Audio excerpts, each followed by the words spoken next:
اللهم صل على محمد وآل محمد. اعوذ باللہ من الشیطان الرجیم. بسم اللہ الرحمن الرحیم وبہ نستعین وہو خیر المعین. الحمدللہ عقائد کے دروس کا سلسلہ جاری و ساری ہے. اس میں عدل الہی کے موضوع کے زیر عنوان ہم نے آج جس موضوع کو بیان کرنا ہے وہ جبر اور اختیار کا مسئلہ ہے. کیا انسان اس دنیا میں با اختیار ہے یا انسان اس دنیا میں مجبور ہے؟ اس نظریے سے متعلق کہ کیا انسان مجبور ہے یا انسان با اختیار ہے، انسان کے لیے تین نظریات جو ہے وہ زیادہ مشہور ہیں اور بیان کیے جاتے ہیں. پہلا نظریہ یا پہلا عقیدہ جبر ہے. عقیدہ جبر کے مطابق انسان مجبور ہے، وہ خود سے کوئی آزاد ارادہ نہیں رکھتا، آزاد نہیں ہے. کاموں میں جو کام بھی انجام دے رہا ہے مجبوری کی وجہ سے انجام دے رہا ہے. جو ظلم و ستم اس کے اوپر ہو رہا ہے اس کی مجبوراً اس کو برداشت کرنا ہے. جو معاشرے کی وجہ سے جس قید و بند کا شکار ہے معاشرتی لحاظ سے، تو یہ قید و بند چاہے یہ مظلومیت کی شکل میں ہے، چاہے یہ غربت کی شکل میں ہے، فقر کی شکل میں ہے، یہ سب کا سب انسان مجبور ہے، ان سے آزاد نہیں ہو سکتا. اور اس کے مقابلے میں عقیدہ آزادی ہے یا عقیدہ تفویض ہے کہ جس میں پروردگار نے انسان کو تخلیق کرنے کے بعد آزاد چھوڑ دیا. اب وہ تمام امور میں آزاد ہے، اس کو اختیار ہے، جو مرضی جس طرح چاہے وہ زندگی گزارنا چاہے گزار سکتا ہے. اور اس کے مقابلے میں تیسرا نظریہ امر بین الامرین عقیدہ. یہ عقیدہ کیا کہتا ہے کہ نہیں، کچھ امور میں انسان مجبور ہے اور کچھ امور میں انسان آزاد ہے. کہ انشاءاللہ آگے چل کر ہم ان تمام تینوں عقیدوں کو ایک ایک کر کے مزید وضاحت سے آپ کے سامنے بیان کریں گے. آج جو ہم نے موضوع جس سے اس کو آگے لے کے بڑھنا ہے وہ ہے عقیدہ جبر. کہ عقیدہ جبر کے کیا وجوہات بنی، کیا دلیل ہے ان کے پاس کہ جس کی بنا پر وہ یہ کہتے ہیں کہ انسان مجبور ہے. تو معمولاً جس سوچ کی بنا پر ان کے ذہن میں یہ عقیدہ جبر پیدا ہوا وہ یہ ہے جو کہ عام روزمرہ زندگی میں مختلف عوامل ہیں کہ جو انسان کے اوپر اثر انداز ہوتے ہیں، اور ان عوامل کے زیر سایہ زیر اثر انسان مختلف حرکات و سکنات کو انجام دیتا ہے یا اس سے رک جاتا ہے. مثال کے طور پر وراثت ایک عامل ہے، ایک عنصر ہے کہ جو انسان کے اوپر اثر انداز ہوتا ہے کہ جس کی وجہ سے بہت ساری اس کی عادات وراثت میں اس نے لی ہوتی ہیں اور وہ مجبور ہوتا ہے ان وراثتی عناصر کی بنا پر اس انداز میں امور کو انجام دینے کا. اسی طرح معاشرتی جبر ہے جو انسان کے اوپر حاکم ہوتا ہے. معاشرے کے جبر کی وجہ سے انسان مجبور ہوتا ہے کہ بہت سارے کاموں کو انجام دے. اسی طرح تعلیم و تربیت خود ایک انسان کے اوپر اثر رکھتی ہے. اس عامل کی وجہ سے انسان بہت سارے کام کرنے پر مجبور ہو جاتا ہے. اسی طرح ماحول اس کے ارد گرد، اسی طرح زمان اور مکان کی قید، یہ مختلف عوامل ہیں کہ جب ملتے ہیں تو ہر وقت انسان جب بھی کوئی نہ کوئی کام انجام دے رہا ہوتا ہے تو کسی ایک عامل کی بنا پر اس عمل کو انجام دے رہا ہوتا ہے، مجبور ہوتا ہے. وہ عوامل اس کے اندر یہ تحرک پیدا کرتے ہیں، بس خود سے وہ ان چیزوں کو اپنے اختیار سے ان کو انجام نہیں دے رہا ہوتا. اور اگر دیکھا جائے تو واقعتاً یہ عوامل انسان کی شخصیت کے اوپر اثر رکھتے ہیں.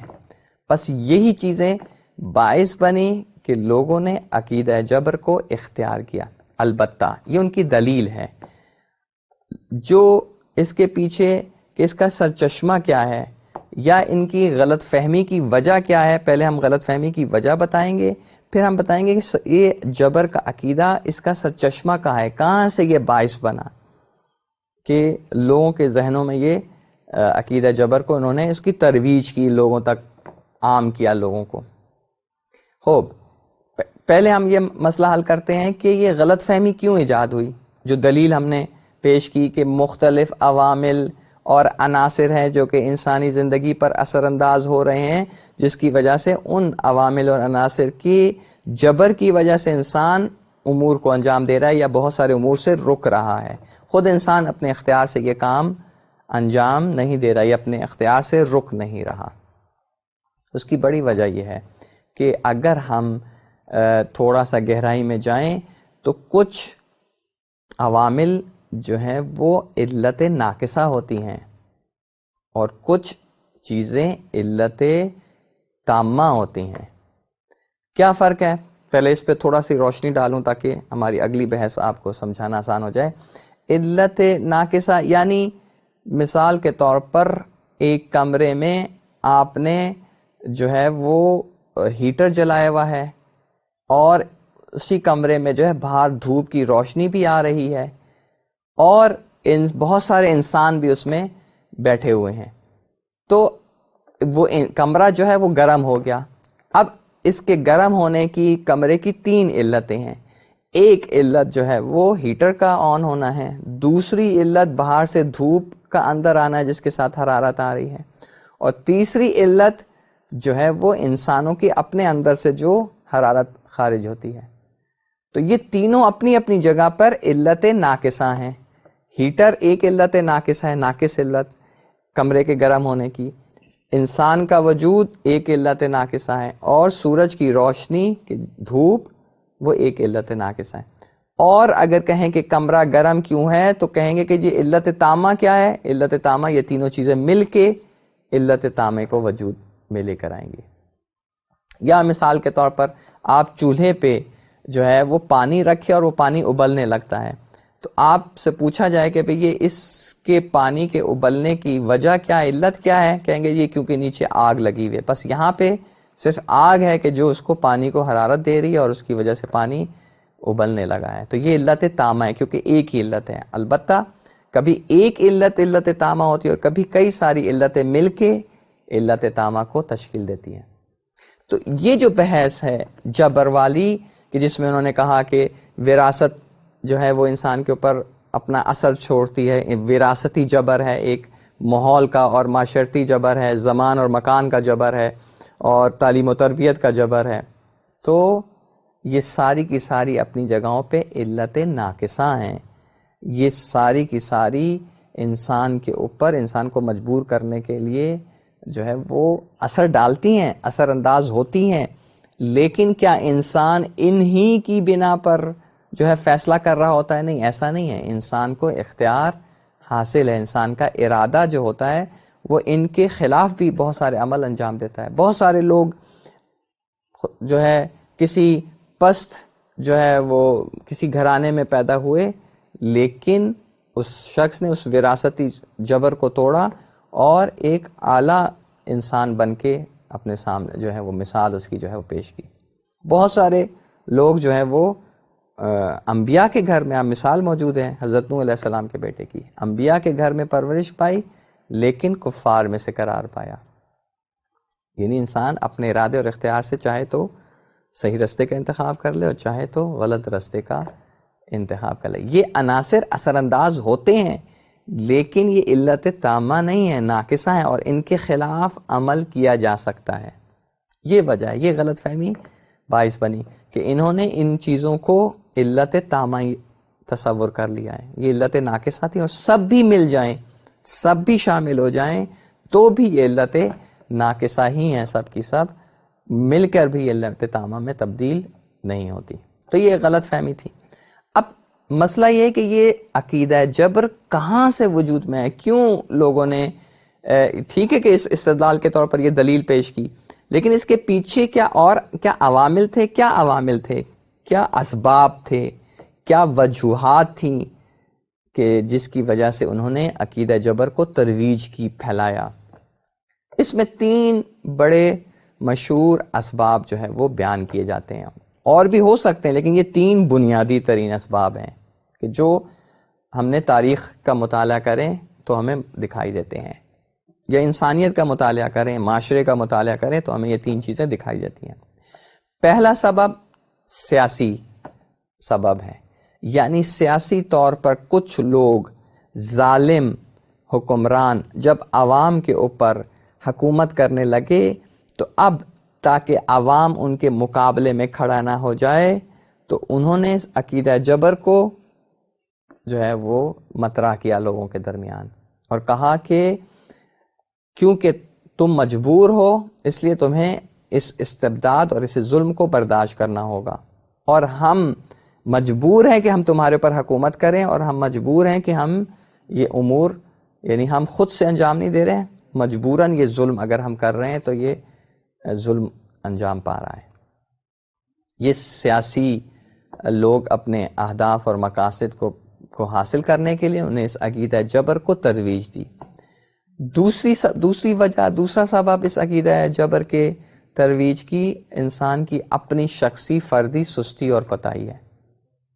انسان جب سست ہوتا ہے، کوتاہی ہوتی ہے، کوئی کام انجام دے، سستی کی اسے انجام نہیں دے پاتا اور اس میں پھر ناکام ہو جاتا ہے، اپنی کوتاہیوں کی وجہ سے، سستی کی وجہ سے، غفلتوں کی وجہ سے، تو اس کو خدا کی طرف نسبت دے دیتا ہے کہ ہم تو مجبور تھے، جو خدا کی مصلحت۔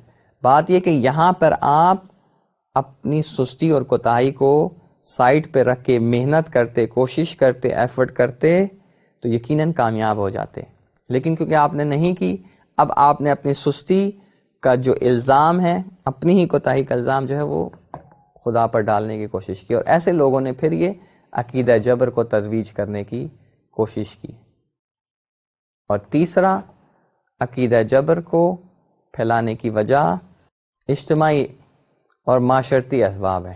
کیا مطلب یہ کہ ایک شخص معاشرے میں آزاد رہنا چاہتا ہے، اپنی مرضی کرنا چاہتا ہے، وہ دوسروں پر جو ہے جو چاہے عمل جو ہے وہ دوسروں کے ساتھ برتاؤ رکھنا چاہتا ہے، اپنے آپ کو کسی بھی قسم کی قوانین کا پابند نہیں دیکھنا چاہتا۔ اب ایسی صورت میں اس کے لیے سب سے بہترین عقیدہ کہ جس کے ذریعے سے وہ اپنے گناہوں پر پردہ ڈال سکے اور اپنے ظلم و ستم کو جو ہے اس کی توجیہ پیش کر سکے، وہ عقیدہ جبر ہے۔ یعنی اپنے گناہوں اور اپنی آزادی کو وہ یقینی بنانے کے لیے، اور تاکہ کوئی اس کو سزا نہ دے، کوئی اس کو جو ہے قید و بند میں نہ ڈالے، تو وہ کیا کہے گا کہ بھئی یہ تو مجبور تھا میں، اور جب میں مجبور تھا تو مجھے سزا بھی نہیں ملنی چاہیے۔ تو یہ ایک اجتماعی اسباب تھے۔ یہ تین بڑے اسباب باعث بنے کہ عقیدہ جبر جو ہے وہ بہت سارے لوگوں میں رواج پیدا کرے، اور ابھی بھی آج کے دور میں بھی ہو سکتا ہے کہ لوگ چاہتے نہ چاہتے وہ غیر شعوری طور پر کسی ایک سبب کی وجہ سے عقیدہ جبر کے قائل ہوں، جو کہ میں سمجھتا ہوں کہ اگر دلیل دی جائے اور ان کو متوجہ کیا جائے تو وہ اپنے اس عقیدے سے تبدیل ہو سکتے ہیں۔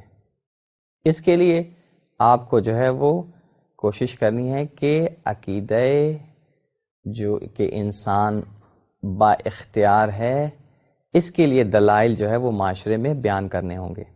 وہ دلائل، اس میں سب سے جو اہم ترین دلیل ہے وہ انسانی ضمیر کی آواز ہے۔ یعنی اگر عالم انسانیت کی ضمیر کی آواز کا مطالعہ کیا جائے تو آپ کو یہ بات بڑے واضح اور آشکار طور پر نظر آ جائے گی کہ تمام عقلاء اس بات کے قائل ہیں۔ کیا مطلب انسانی ضمیر؟ یعنی کسی بھی معاشرے میں چلے جائیں، کسی بھی ملک میں چلے جائیں، کسی بھی علاقے میں چلے جائیں، وہاں پر انسان چاہتا ہے کہ کچھ قوانین لاگو ہوں اور ان قوانین کی پیروی کی جائے تاکہ وہاں پہ امن و امان ہو، وہاں پہ نظم ہو، ترتیب ہو، وہاں پہ جو ہے وہ فساد نہ ہو، لڑائی جھگڑا نہ ہو۔ تو ان تمام چیزوں سے، منفی چیزوں سے بچنے کے لیے اور مثبت نتائج حاصل کرنے کے لیے قانون بنائے جاتے ہیں، اور پھر کہا جاتا ہے کہ ان قانون کی پیروی کرو، اور جو پیروی نہیں کرتا اس کے خلاف جو ہے جرمانہ لگایا جاتا ہے یا مقدمہ چلایا جاتا ہے، اور اگر مجرم ثابت ہو جائے تو اس کو سزا دی جاتی ہے۔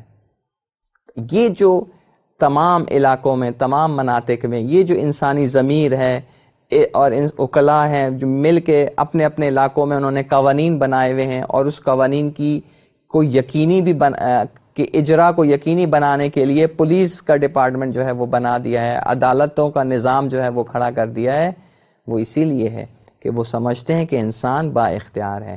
کیوں؟ اگر انسان مجبور ہوتا تو پھر قوانین کے اجرا کے لیے انسان کو جو ہے اگر کہا جاتا ہے کہ تم اس کے اوپر عمل پیرا ہو، تو مجبور انسان کیسے عمل پیرا ہوگا؟ اور اگر اس سے یہ قانون کی خلاف ورزی ہو جاتی ہے تو آپ اس کو پکڑ نہیں سکتے کیونکہ وہ مجبور ہے۔ تو پس وکلا اس بات کو ذہنی طور پر تصور کرتے ہیں کہ انسان جو ہے وہ اپنے ارادے میں آزاد ہے، با اختیار ہے۔ حتیٰ وہ لوگ کہ جو عقیدہ جبر کے قائل ہیں، لیکن جب ان کے ساتھ ظلم و زیادتی ہو تو سب سے پہلے وہ آواز بلند کرتے ہیں کہ یہ میرے ساتھ ظلم ہو گیا، یہ میرے ساتھ زیادتی ہو گئی، اور اس کے بعد وہ ان کو جنہوں نے ان کے اوپر ظلم کیا ہے ان کو سزا دلانے کے لیے میدان میں کود پڑتے ہیں۔ پس وکلا کے ضمیر اس بات کی گواہی دیتے ہیں کہ انسان اس دنیا میں با اختیار ہے۔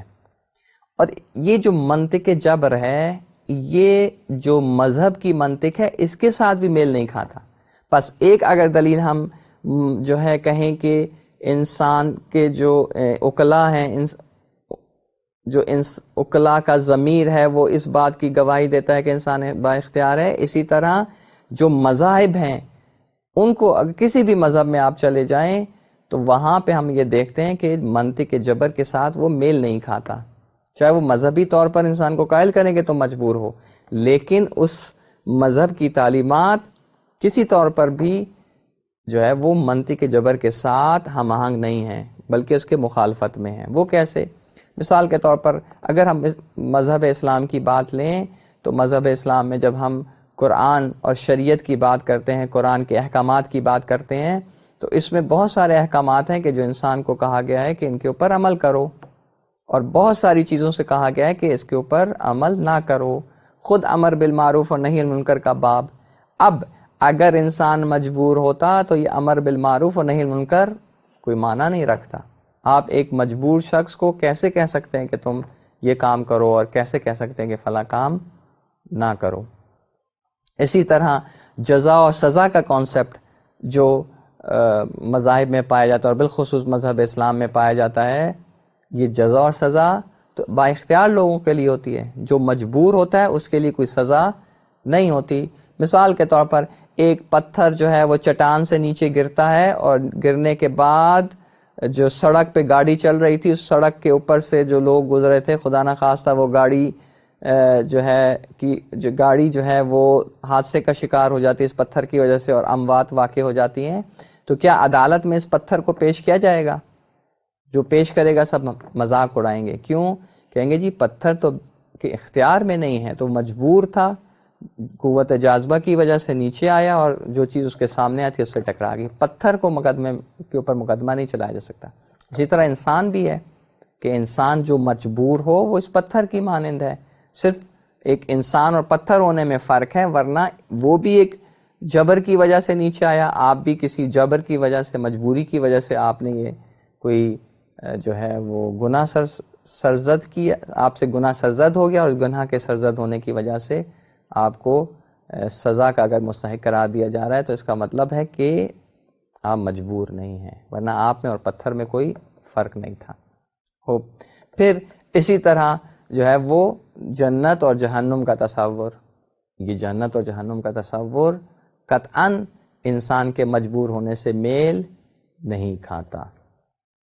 انشاءاللہ العزیز ہم اگلے درس میں جو ہے وہ عقیدہ اختیار میں جو عقیدہ تفویض ہے اور امر بین الامرین والا عقیدہ، اس کے اوپر گفتگو کریں گے۔ عقیدہ تفویض کے کیا نقصانات ہیں، یا عقیدہ تفویض میں کیا مشکل ہے، اور جس کی وجہ سے عقیدہ امر بین الامرین یعنی وسطی دو امروں کے درمیان والی بات، یعنی نہ اختیار اور نہ مجبور، اس عقیدے پر بحث کریں گے انشاءاللہ العزیز۔ آپ لوگوں کے جو سوالات ہوں وہ آپ نے ضرور بیان کرنے ہیں۔ خلاصتاً پروردگار نے انسان کو اس دنیا میں آزاد خلق کیا ہے، اور اختیار کے ساتھ خلق کیا ہے۔ اب جو لوگ عقیدہ جبر کے قائل ہیں کہ وہ مجبور ہیں، تو وہ اس کی بنیاد چند ایک عناصر کہ جو ان کو دکھائی دیتے ہیں کہ جو انسان کے اوپر اثر انداز ہو رہے ہوتے ہیں، ان کی بنا پر ان کو علت تامہ سمجھتے ہیں کہ انسان ان کی وجہ سے مجبور ہے، کہ جبکہ اس کی حقیقت نہیں ہے۔ اور وہ چند ایک اسباب کہ جن کی وجہ سے لوگوں نے عقیدہ جبر کو پھیلایا، اس میں ایک جو سبب تھا وہ سیاسی سبب تھا، ایک نفسیاتی اور اخلاقی اور انفرادی سبب تھا، اور ایک اجتماعی سبب تھا کہ ان کے بارے میں ہم نے گفتگو کی، اور پھر کہا کہ انسان کے جو عقلاء ہیں ان کا ضمیر جو ہے وہ خود اس بات کی گواہی کہتا ہے، عقلاء کا ضمیر اس بات کی گواہی دیتا ہے کہ انسان با اختیار ہے، اور جو ہم کسی بھی مذہب کی منطق دیکھیں، اس میں جو قوانین دیکھیں، اس میں احکامات دیکھیں، وہ خود اس بات کی گواہی دیتے ہیں کہ یہ جو منطق جبر ہے یہ قابل قبول نہیں ہے۔ کہ پروردگار سے ہم دعا گو ہیں کہ پروردگار بحق محمد والے محمد ہمیں اپنے اختیار کو بہترین انداز میں استعمال کرنے کی توفیق عطا فرمائے۔ والسلام علیکم ورحمۃ اللہ وبرکاتہ۔ اللهم صل على محمد وآل محمد